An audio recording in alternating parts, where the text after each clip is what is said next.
Bonjour tout le monde. Je dois admettre que je suis un peu perdue aujourd'hui parce que je suis partie à 5 heures du matin et je suis partie sans mon téléphone. Je ne pouvais pas rater le train.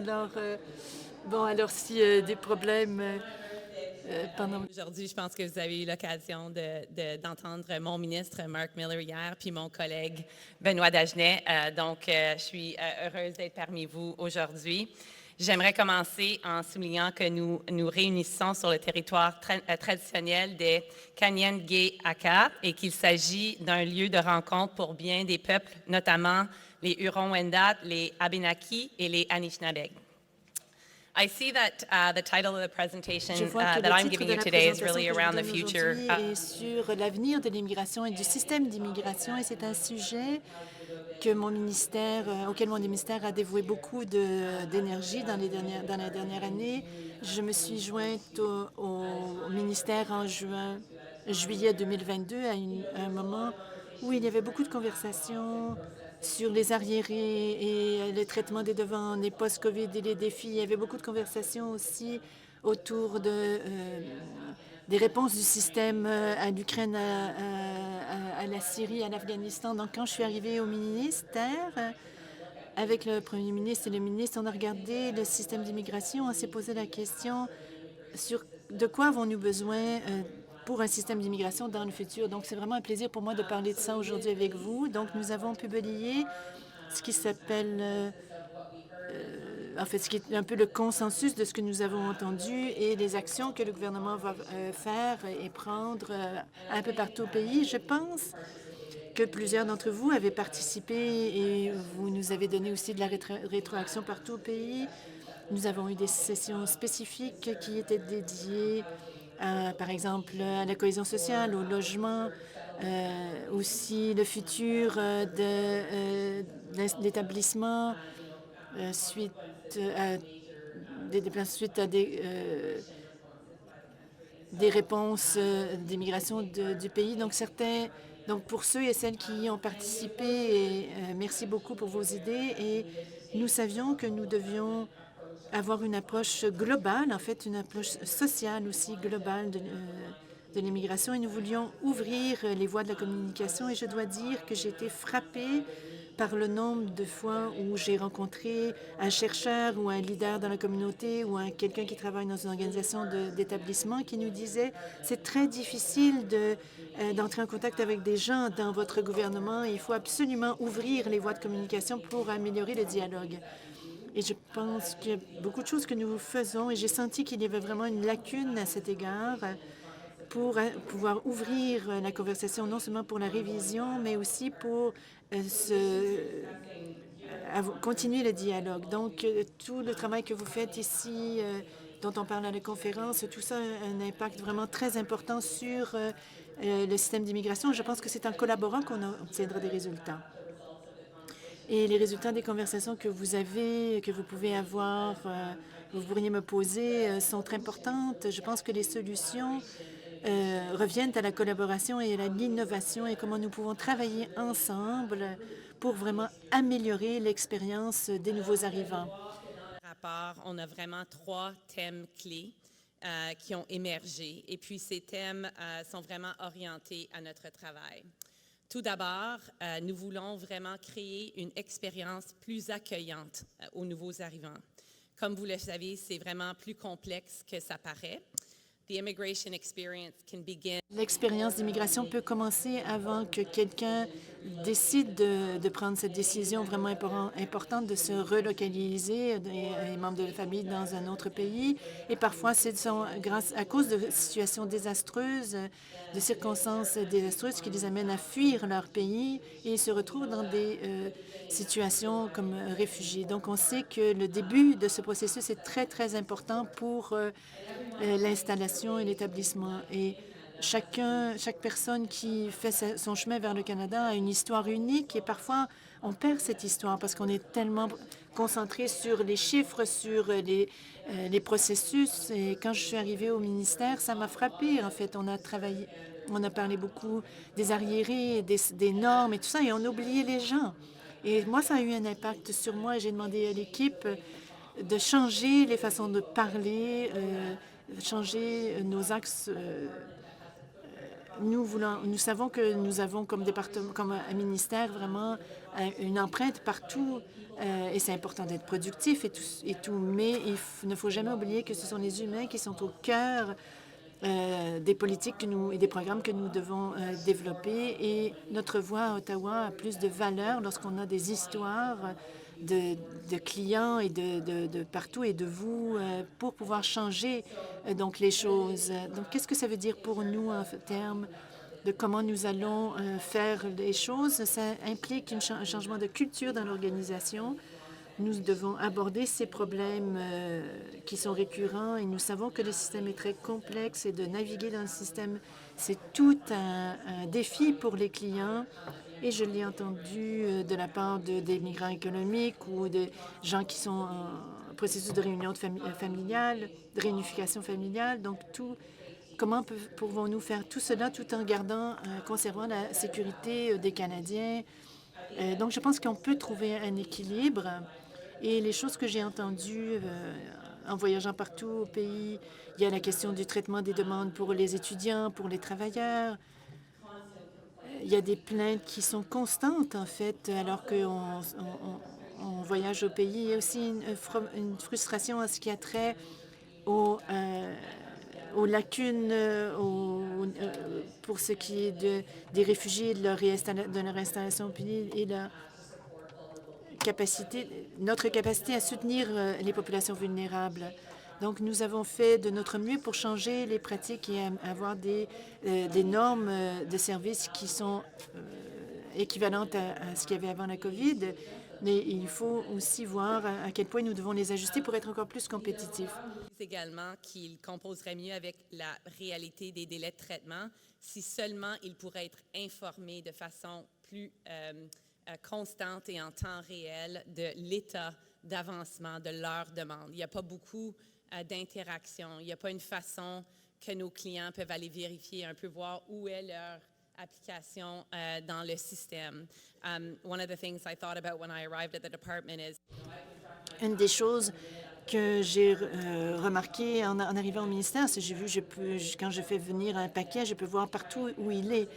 Mais si je suis un demandeur et je fais une demande d'immigration, je ne peux pas savoir en temps réel où est ma demande dans le système et dans le processus.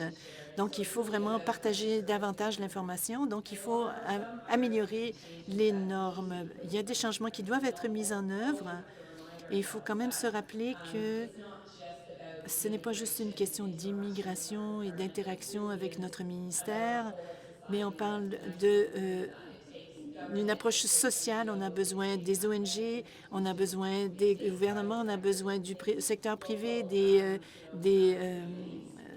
établissements d'enseignement. Et un des commentaires que je n'oublierai jamais, je rencontrais quelqu'un au Nouveau-Brunswick, des parties prenantes au Nouveau-Brunswick qui travaillent dans la communauté. Il y a un entrepreneur qui avait accueilli des immigrants et des réfugiés qui m'a dit: ma communauté est très, très gentille, mais on n'est pas accueillant. Donc, il faut investir dans l'accueil des gens pour bien accueillir les gens. Donc, ça demande un travail de toute la société et une collaboration de tous les niveaux de gouvernement. Et une chose qu'on a entendue très clairement, les interactions avec les différents niveaux de gouvernement, les organisations aussi qui soutiennent les nouveaux arrivants. Et aussi, ça veut dire qu'il nous faut écouter et apprendre des expériences de ceux et celles qui ont traversé le processus d'immigration. Et moi, j'accorde beaucoup de valeur à ces connexions directes, à ces contacts directs pour en apprendre davantage. Et on a créé le Conseil des nouveaux arrivants. C'est un comité consultatif pour recevoir donc des rétroactions de la part des gens qui ont passé par le processus, donc pour savoir comment on peut mieux améliorer donc les processus. Et je sais que plusieurs veulent, au niveau local, accueillir des gens Il y a beaucoup de travail remarquable qui se fait dans les communautés partout au pays et qui est basé justement sur l'expérience de terrain, de collaboration, et on travaille avec différents secteurs. Un autre thème qui a émergé dans notre révision, et vous allez trouver dans notre rapport, c'est le besoin de développer un plan de croissance de l'immigration qui soit compréhensif et global. Donc, ça demande aussi une approche sociale globale. Nous, à l'IRCC, nous augmentons les efforts pour mieux coordonner partout à travers les différents ministères. Et ce qui m'a frappé chaque année, lorsque on dépose le plan à l'Immigration Canada au Parlement, c'est signé par le ministre des services, mais en fait, on parle d'un plan pour tout le pays. Si on parle de niveau d'immigration pour le pays, il faut impliquer les gens de l'infrastructure, de la santé, du marché du travail de manière beaucoup plus précise pour que les gens sachent qu'il y a un plan et qu'il y a une réflexion qui se fait quant à notre capacité d'absorber, de nous organiser et d'accueillir les gens. Il y a eu beaucoup de conversations préoccupantes au sujet de l'immigration dans ce pays. On a le manque de logement, le stress sur le système de santé, et nous croyons que l'immigration, en fait, est une solution à ces défis. On a pu modifier notre système pour aller recruter des travailleurs de la construction récemment. On a aussi fait un tirage pour aller chercher des charpentiers, des soudeurs et autres corps de métier pour pouvoir bâtir des maisons dans ce pays. Donc, je pense qu'il faut qu'on travaille au niveau fédéral entre tout le monde ensemble, les différents ministères, et aussi avec le provincial. Le ministre vient d'annoncer le plan des niveaux d'immigration pour 2024, 2025 et 2026. Les objectifs d'accueillir 485 000 nouveaux résidents permanents en 2024 et 500 000 en 2025 et 2026, qui va vraiment stabiliser à 500 000. Ça va permettre une croissance démographique durable. The details of the levels plans are of interest to many groups, but especially to those who... Et particulièrement pour les gens qui sont dans les municipalités et dans le domaine de l'installation, ces chiffres sont importants. On sait qu'il y a un appétit pour la planification du fédéral, alors que nous aidons la planification locale. Lorsqu'on a fait la révision de l'immigration, nous avons regardé d'autres pays, la Nouvelle-Zélande, et comment ils ont désigné des communautés d'accueil. Donc, comment mesurer la capacité d'accueil? Comment on peut penser l'immigration locale pour faire diminuer la pression? Je pense qu'on a besoin d'avoir de meilleures connexions entre nous, de meilleurs contacts entre nous et nos partenaires. Donc, si on regarde, par exemple, les demandeurs d'asile, je passe beaucoup de temps dans le contexte actuel. On a vu 92 000 personnes l'année dernière qui ont fait une demande d'asile. On a des chiffres similaires cette année, encore plus. Et comment peut-on travailler avec les différents niveaux de gouvernement, des entreprises qui cherchent aussi des employeurs et comment faire le lien donc entre ces demandeurs d'asile et toutes ces demandes sur le terrain. Donc, je pense qu'on peut résoudre tout cela seulement en travaillant ensemble. Moi, je suis vraiment un travailleur d'équipe. Je pense que l'immigration, et l'accueil d'immigrants, de nouveaux arrivants, doit être aussi un travail d'équipe. Dans le futur, nous voulons adopter une approche plus globale en regardant tous les immigrants, les nouveaux arrivants au Canada, et en considérant aussi les impacts que les immigrants temporaires et permanents ont dans ce pays. Aussi, on regarde en fait les chiffres pour 2025. En fait, il y a probablement 30 de ces gens-là qui sont déjà au Canada. Donc, les inquiétudes ne sont pas fondées. Si on regarde que ce soit des gens qui visitent, qui sont ici comme demandeurs d'asile. Donc, il faut le regarder au niveau global. Donc, quel est le plan pour la résidence permanente? Donc, il faut regarder tout ça de manière globale. J'ai entendu aussi qu'il y a un intérêt pour améliorer les communications sur les flux de réfugiés et aussi en ce qui a trait aux demandeurs d'asile. On a eu une rencontre récemment avec nos homologues provinciaux sur comment nous pouvons mieux planifier l'installation des réfugiés, d'avoir une meilleure prévisibilité et pour les individus qui arrivent dans les différentes provinces. Donc, je pense encore une fois qu'une meilleure communication est un fil conducteur. Et les discussions, je me contenterai de souligner rapidement quelques autres mesures clés de notre rapport.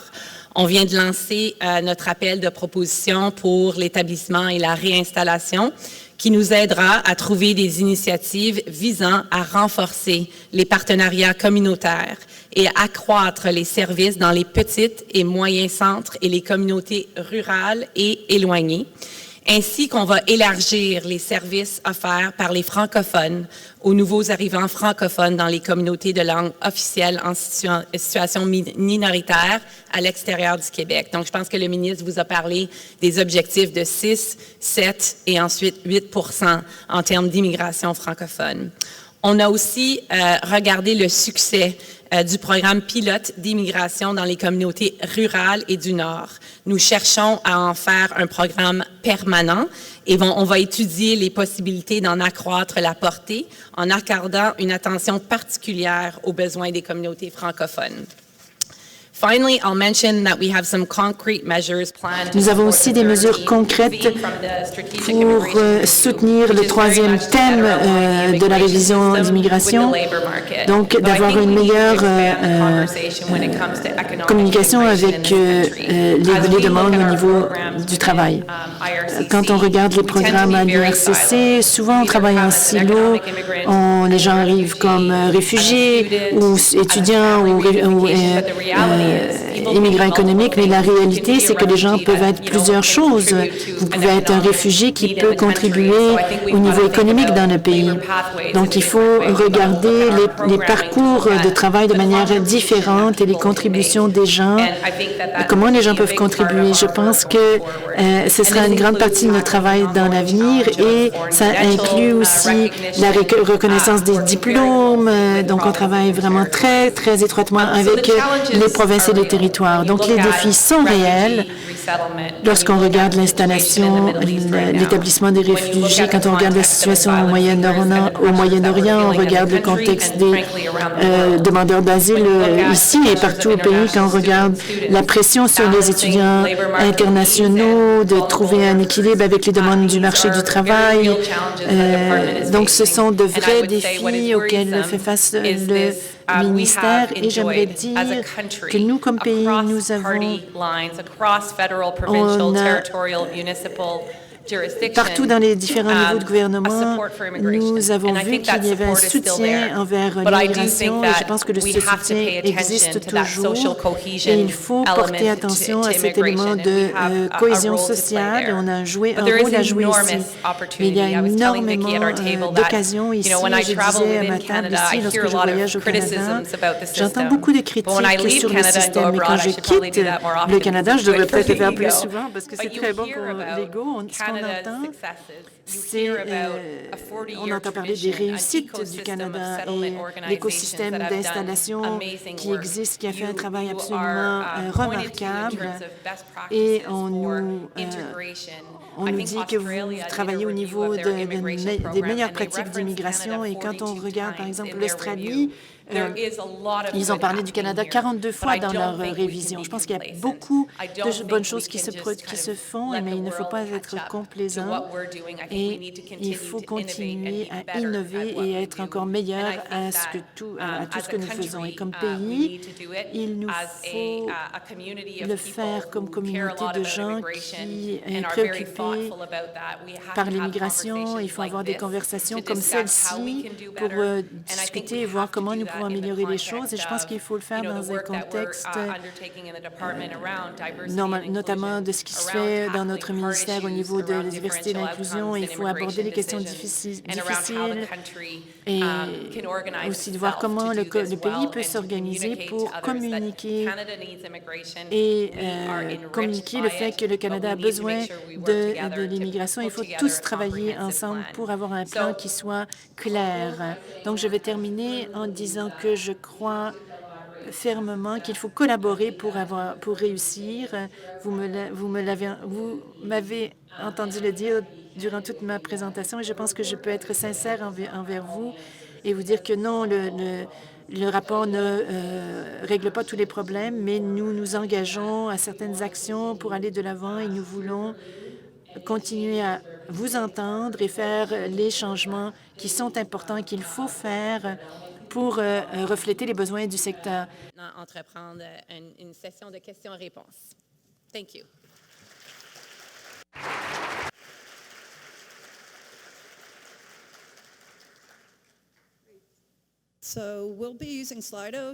Donc, nous utiliserons la plateforme Slido pour prendre vos questions. Veuillez les écrire là et vous pouvez voter sur les questions des autres. On va vous donner 1 minute pour voter et on va procéder par la suite.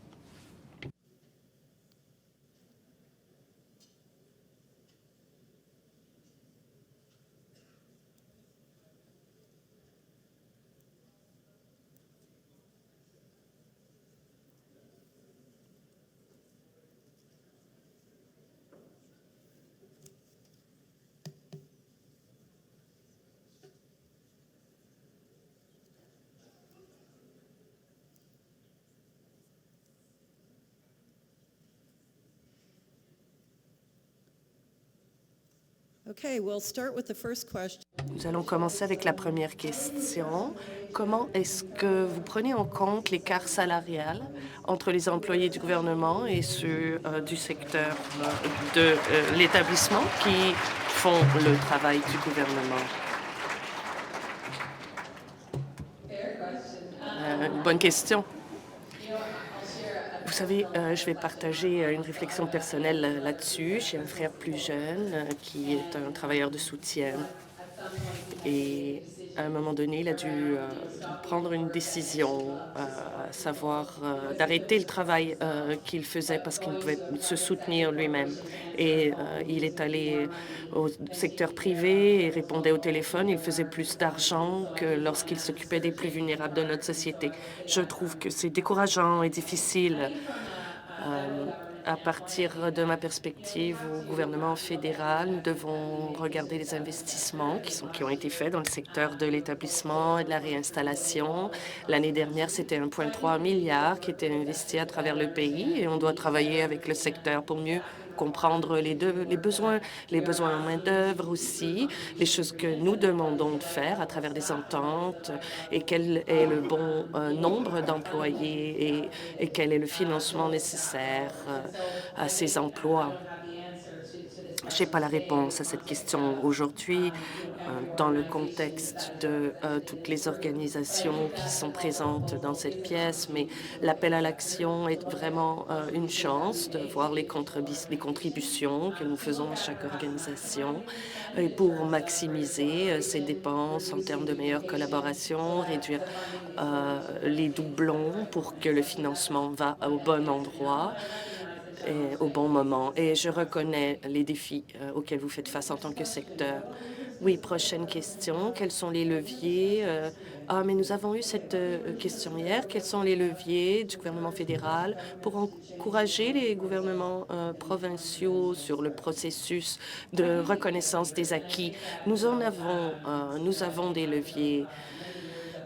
J'ai travaillé longtemps aux affaires intergouvernementales et puis il y avait toujours ce débat entre la carotte et le bâton. Un des leviers majeurs que nous avons sont les transferts fiscaux, les transferts d'argent. Nous en avons longuement parlé de la reconnaissance des acquis et je ferai certaines réflexions ici. Premièrement, bien que les gens ne sont pas d'accord sur la réponse COVID au niveau national, les gouvernements territoriaux, provinciaux, fédéraux se sont rassemblés de façon très urgente et immédiate pour résoudre des problèmes autour de la COVID. Et on doit apporter ce niveau d'urgence aux défis auxquels nous faisons face maintenant. En ordre de priorité, pour moi, le logement, la reconnaissance des acquis et troisièmement, la crise des opioïdes. Donc, c'est le même niveau d'urgence qui doit être appliqué dans ces domaines. Et comment est-ce qu'on peut faire cela? Je crois que les organismes d'accréditation ont un grand rôle à jouer pour déconstruire cela. Et ce n'est pas juste la reconnaissance des acquis, il y a aussi des questions de mobilité qui doivent être répondues. J'étais au service autochtone Canada et à un moment donné, il y avait une épidémie dans une communauté du nord du Manitoba et je ne pouvais pas bouger mes infirmières de l'Ontario parce qu'elles n'étaient pas reconnues là-bas, bien qu'elles faisaient exactement le même travail. Donc, ces défis sont réels et nous devons les aborder. Et nous, à l'immigration, avons eu de bonnes conversations et une très récente avec les provinces et les territoires autour de la question du fait que nous pourrions faciliter mieux les choses, donner plus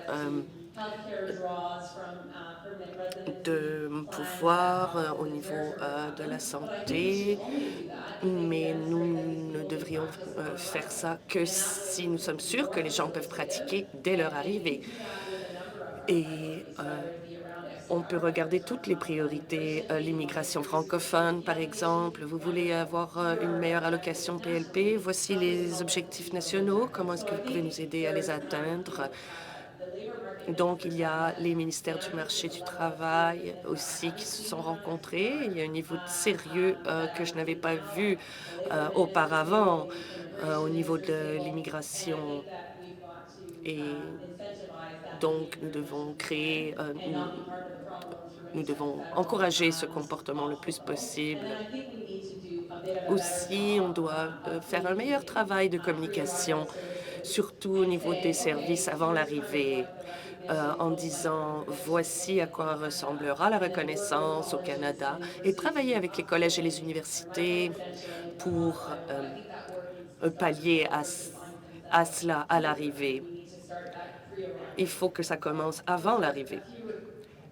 Voilà quelques réflexions que j'avais sur la reconnaissance des acquis. Vous avez mentionné que l'IRCC va créer un nouveau comité aviseur. Est-ce que vous pourrez parler plus de sa structure et de son processus de recrutement?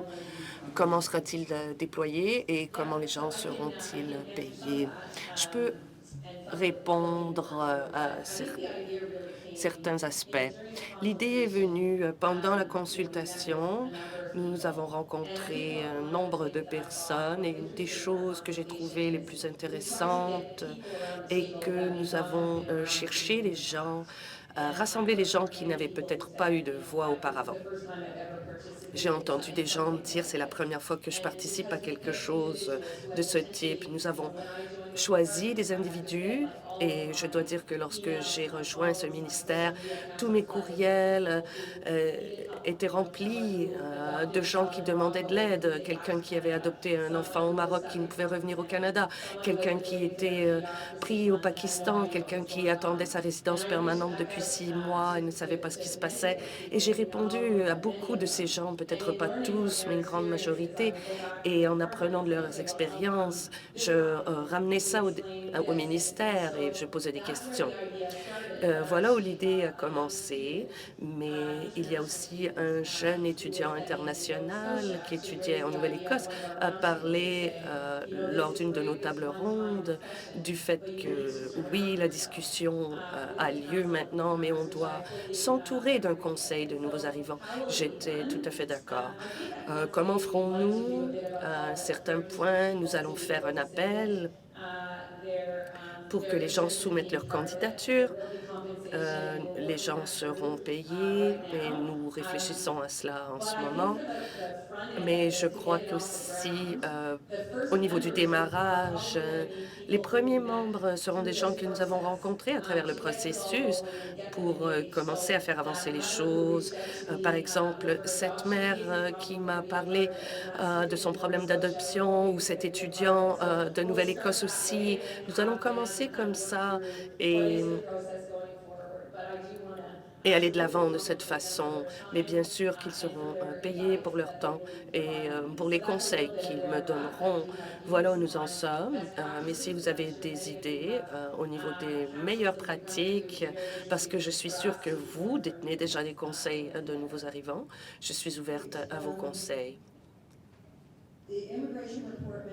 Le rapport sur l'immigration a parlé du programme pilote du Nord, de la transformation de ce programme en tant que programme permanent.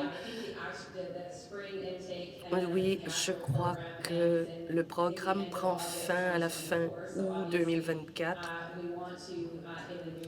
Donc, dans cette nouvelle année, nous allons parler des paramètres du programme qui a été très fructueux pour l'immigration en région et voir comment les entreprises et même les universités, les collèges, les plus petits gouvernements municipaux peuvent travailler directement avec l'IRCC. Vous pouvez vous attendre à des détails lors de la nouvelle année, mais nous n'avons pas d'échéancier pour l'instant. Notre collègue, Davika Gupta, où es-tu? Elle est ici et elle fera le processus de citoyenneté cet après-midi. On peut l'applaudir.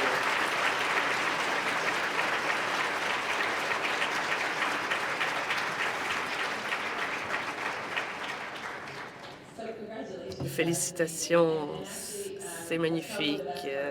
C'est vraiment le meilleur aspect de mon travail, c'est participer aux cérémonies de citoyenneté à travers le pays. On se souvient de notre fierté, de l'importance aussi. En tant que ministère, pendant la pandémie, nous avons dû apprendre à faire les choses différemment et prendre en compte et faire les cérémonies de façon digitale.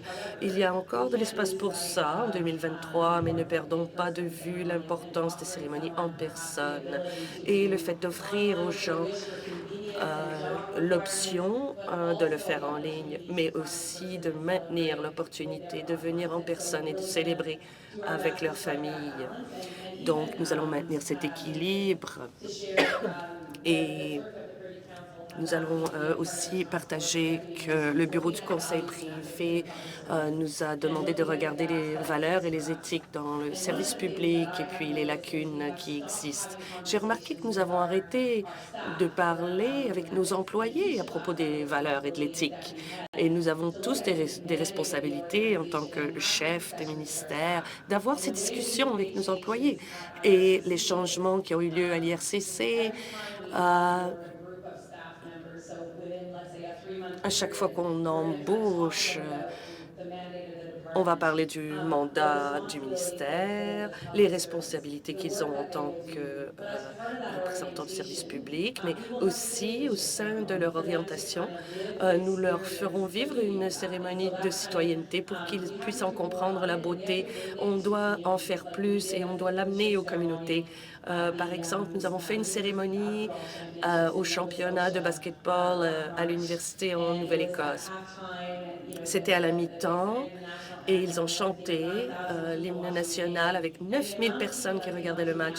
Et le nombre de personnes qui sont venues me voir pour me dire qu'ils étaient heureux d'avoir vécu cet événement, on dit on doit le faire plus souvent.